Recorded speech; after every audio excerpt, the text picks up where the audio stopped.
이홍전. 서울 서대문에 큰 시장이 있었는데 이곳은 가짜 물건을 파는 사기꾼들의 소굴이었다.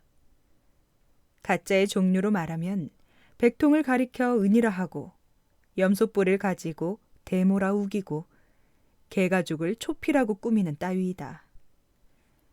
부자간에 또는 형제간에 서로 물건을 흥정하는 척하면서 비싸다느니 싸다느니 값을 다투며 시끄럽게 떠든다.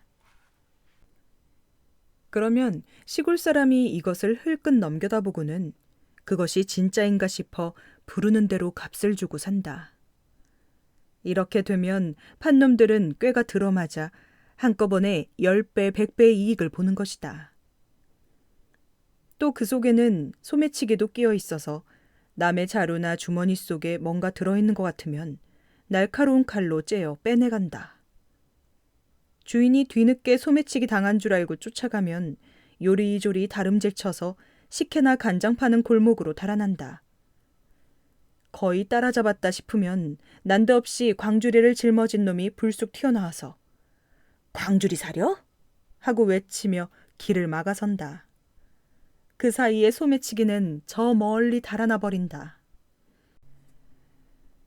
그렇기 때문에 그 시장에 들어가는 사람은 돈을 전쟁터에서 진지를 지키듯 하고, 물건 간수하기를 시집 가는 사람 몸조심하듯 해도 눈 깜짝할 사이에 그만 속임수에 걸려들기 쉽다.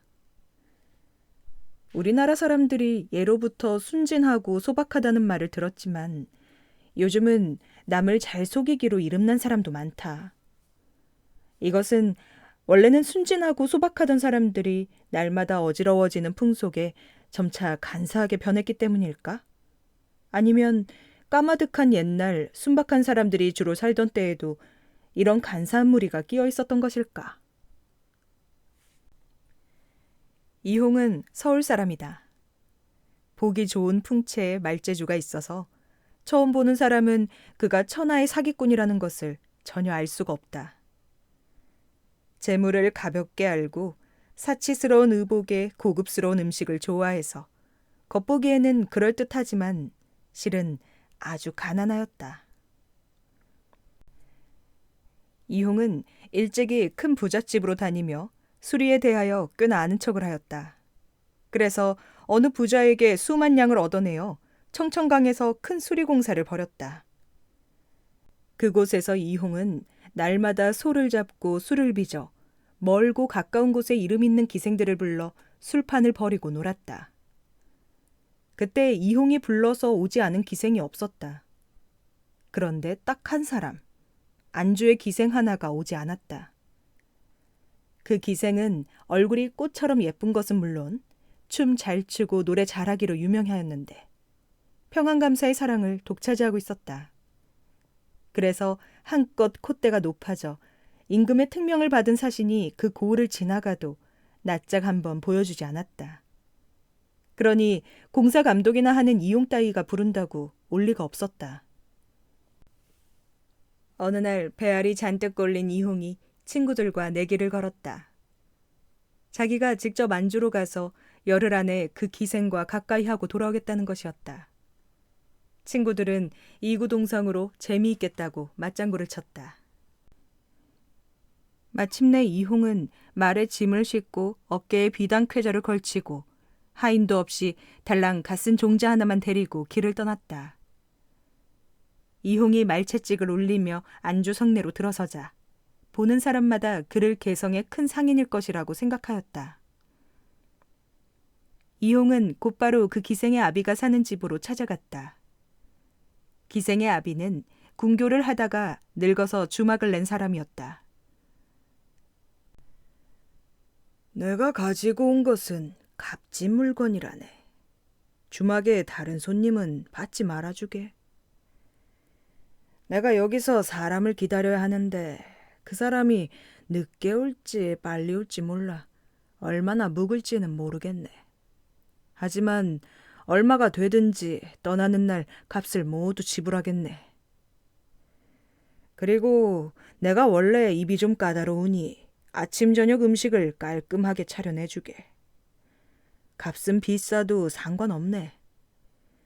얼마가 되든지 달라는 대로 줄 테니 그거 신랑은 아무 걱정 말게. 이홍은 주인에게 이렇게 단단히 일러두었다.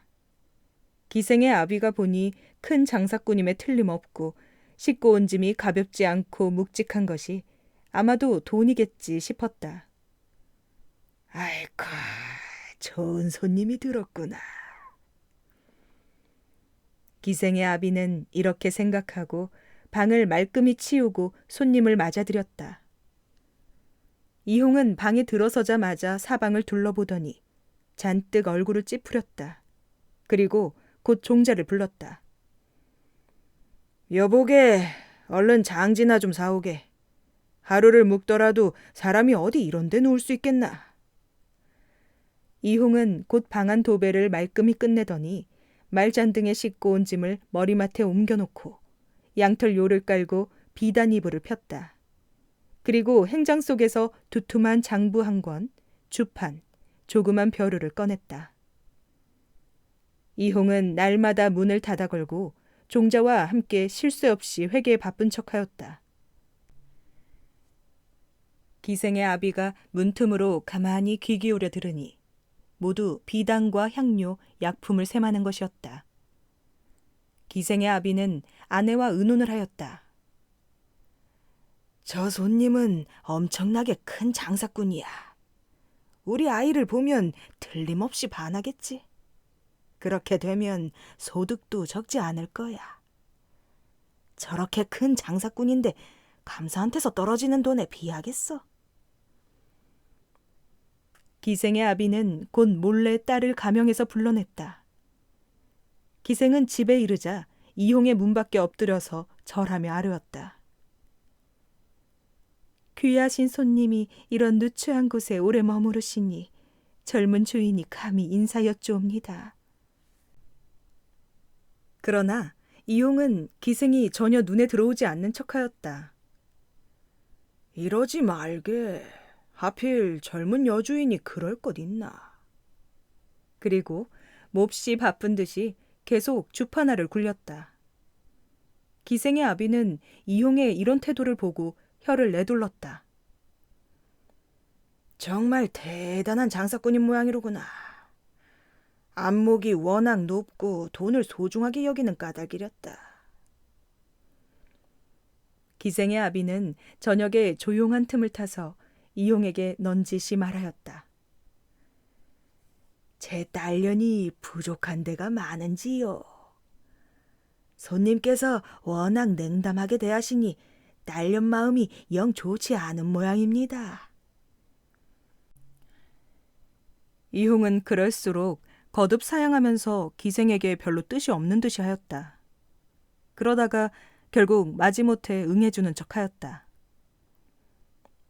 기생은 주안상을 차리고 노래하고 춤추며 한껏 아양을 떨었다. 그리고 이홍과 함께 밤을 보냈다. 그로부터 사나흘 동안 기생은 틈틈이 집으로 와서 이홍을 만났다. 하루는 이홍이 눈살을 찌푸리며 근심 가득한 표정으로 주인을 불렀다. 근래 혹시 이 근처에 도둑대가 나타났다는 말 못 들었나? 못 들었는데쇼. 의주에서 여기까지 며칠이면 올 수 있겠지. 예, 며칠이면 됐지요. 그럼 날짜가 훨씬 지났는걸. 말이 병이라도 났나? 무슨 걱정이라도 있으신지요? 북경에서 오는 물건이 아무 날 압록강을 건너 아무 날 여기 닿기로 되어 있었네. 그런데 여태 나타나지 않으니 걱정일세. 그리고 종자를 불러 말하였다. 자네가 좀 나가서 알아보게. 종자는 저녁 때 돌아와서 도무지 소식을 알 길이 없다고 말하였다. 이홍은 그날부터 근심 걱정으로 하루하루 보내는 척하다가 사흘째 되는 날 주인을 불러 말하였다. 내가 여태 나가보지 못한 것은 중요한 물건을 갖고 있기 때문이네. 이제 자네와 나는 한 집안 사람이나 다름이 없으니 내 물건들을 잘 좀 간수해 주게. 내가 나가서 좀 알아보고 와야지 갑갑해서 견딜 수가 없네. 이홍은 방문을 잠근 다음 서둘러 나갔다. 그리고 곧장 샛길로 빠져 슬며시 청천강으로 돌아와 버렸다. 과연 처음 내기를 건 대로 열흘밖에 걸리지 않았다. 기생의 아비는 이홍이 오랫동안 돌아오지 않는 것이 이상해서 자물쇠를 따고 들어가 행장을 열어보니 거의 알만한 조약돌만 가득 들어있었다. 한 시골 아전이 군포를 바치러 서울로 왔다. 가진 돈이 1,000괭이가 넘었다. 여관을 정하지 못하고 서성거리는 아전을 이홍이 꿰어 자기 집으로 데리고 갔다. 나한테 한 가지 좋은 수가 있네. 그 돈을 가지면 며칠 안에 꽤 많은 돈을 벌 수 있을 게야. 아전은 좋아라 하고 가진 돈을 몽땅 이홍에게 맡겼다. 처음에는 제법 아침 저녁으로 돈을 벌어들이는 것 같았다. 한 열흘 그렇게 시간이 흘러갔다. 그러던 어느 날 이홍이 아전에게 남산 경치가 좋다고 떠벌렸다. 그리고 술 한 병을 들고 아전을 앞세워 인적이 드문 곳으로 올라갔다. 이윽고 이홍이 혼자 술 한 병을 다 마시더니 목 놓아 슬피 우는 것이었다. 그까지 술 한 병을 못 이긴단 말이오. 아전은 점잖게 타일렀다. 서울이 이렇게 아름다운데 이곳을 버려야 하니 내 어찌 눈물이 나지 않겠나. 이홍은 뜬금없이 이렇게 말하고는 소매 속에서 밧줄을 하나 꺼내 소나무 가지에 걸고 목을 매려는 신용을 하였다. 아전은 깜짝 놀라서 말리며 까닭을 물었다. 바로 자네 돈 때문일세. 내가 어디 남의 돈 한 푼 속일 사람인가. 그런데 사람을 잘못 믿었다가 그만 자네가 맡긴 돈을 몽땅 떼이고 말았네. 물어내자니 가난한 놈이 어떻게 해볼 수도 없고 그냥 두자니 자네 독촉이 불같을 터라 죽느니만 못할 테니 말리지 말게. 이홍은 곧 밧줄에 목을 걸고 절벽 밑으로 뛰어내릴 기세였다. 아전은 당황해서 말하였다. 죽지 마시오. 내 당신한테 돈을 내놓으라는 말은 입 밖에도 내지 않겠소. 아닐세. 자네 지금 내가 죽으려니까 그렇게 말하는 게지. 말이야 무슨 소용이 있나. 문서로 쓰는 것도 아닌데. 나중에 자네가 마음이 변해서 돈을 독촉하면 내가 무엇으로 입막음을 하겠나. 차라리 이 자리에서 죽고 말겠네. 그때 아전은 이런 생각이 들었다. 이 사람이 죽든지 말든지 돈을 못 받기는 마찬가지인데 만약 죽기라도 하면 함께 있던 내가 의심받기 쉽겠다. 그래서 서둘러 주머니에서 지필목을 꺼내 맡긴 돈을 받았다는 증서를 써주고는 제발 죽지만 말아달라고 빌었다. 그제야 비로소 이홍은 자네가 정 그렇다면 내가 죽을 것까지는 없지 하고 옷을 훌훌 털고는 집으로 돌아왔다. 그리고 그날 저녁 곧바로 아전을 대문 밖으로 몰아내 쫓아버렸다. 이 소문은 곧 입에서 입으로 전해져 판관의 귀에까지 들어갔다. 판관은 당장 이홍을 붙잡아다가 볼기 100대를 쳤다. 이홍은 거의 죽을 지경이 되었지만 아주 죽지는 않았다. 이홍의 집은 서대문 밖에 있었다. 어느 날 이홍이 꽃무늬 비단 창옷을 입고 왼손으로 가끈을 어루만지며 멋들어진 부채를 들고 어슬렁어슬렁 남대문으로 들어섰다. 그때 마침 남대문 앞에서 한 스님이 경쇠를 치며 시주를 구하고 있었다. 이홍이 스님을 불러 혀짧은 소리를 하였다. 스님, 여기 며칠이나 서 있었나? 사흘째라오. 그럼 몇 푼이나 들어왔나? 한 200푼이나 되나요? 그러다 늙어 죽겠네. 사흘을 내리 나무 아미타불을 외쳐대고 겨우 200푼이야? 우리 집은 돈도 좀 있고 아이들도 많다네. 진작부터 부처님께 한 가지 좋은 일을 하려고 했는데 마침 스님을 만났으니 복을 빌지 않을 수가 없지. 가만히 있자. 뭐 좀 없을까? 이홍은 한참을 생각에 잠기더니 이윽고 물었다. 노쇠가 있는데 쓸 곳이 있을까? 노쇠로 불상을 지으면 그보다 큰 공덕이 없지요. 그래. 그럼 나를 따라오게. 이홍은 앞장서서 남대문으로 들어가더니 등불이 비치는 집을 가리키며 말하였다. 저기서 좀 쉬어가세. 수러미가 술을 데우고 푸짐한 안주를 내놓았다. 이홍은 연거푸 연암은 잔을 비웠다.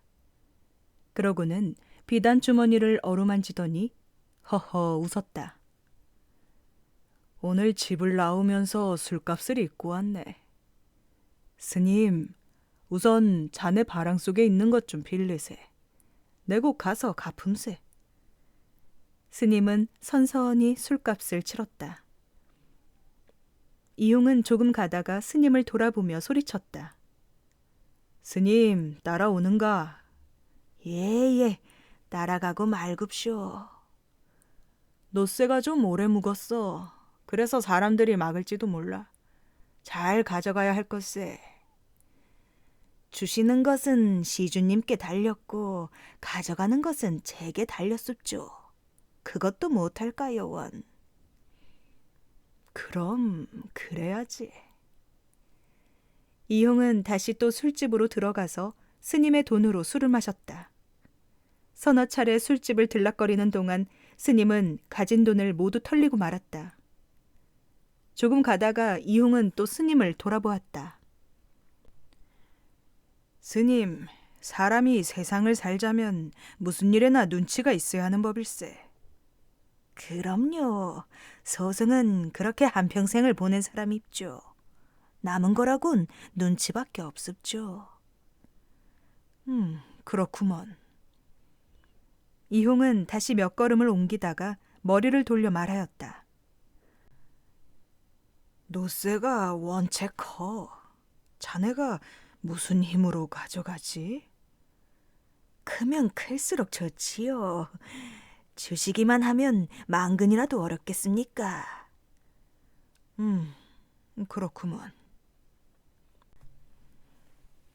그때 이미 대광통교를 지나쳤다. 이홍은 동쪽 거리로 방향을 틀면서 대뜸 부채를 들어 종각 속에 있는 종을 가리켰다. 스님, 그 노쇠가 바로 저기 있네. 잘 가져가야 하네. 스님은 이 말을 듣고는 자기도 모르게 몸을 돌리고 넋나간 듯 남산 쪽을 멍하니 바라보았다. 그러고는 곧 다름질쳐 어디론가 가버렸다. 그제야 이홍은 관철동 철전다리 쪽으로 어슬렁 걸어갔다. 이홍은 평생을 이렇게 살았다.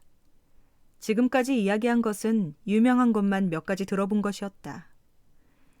이홍은 사람을 잘 속이는 것으로 이름이 났고 그것 때문에 귀양살이까지 하였다. 큰 사기꾼은 천하를 속이고 그 다음은 임금이나 정승을 속이고 또 그 다음은 백성을 속인다. 이홍과 같은 사기꾼의 속임질은 그 중에서도 천박한 것이라서 뭐라고 말할 것도 없다. 그런데 천하를 속이는 자는 임금 노릇을 하고 그 다음은 자기 몸을 영화롭게 하며 또 그 다음은 집안 살림살이를 윤택하게 한다.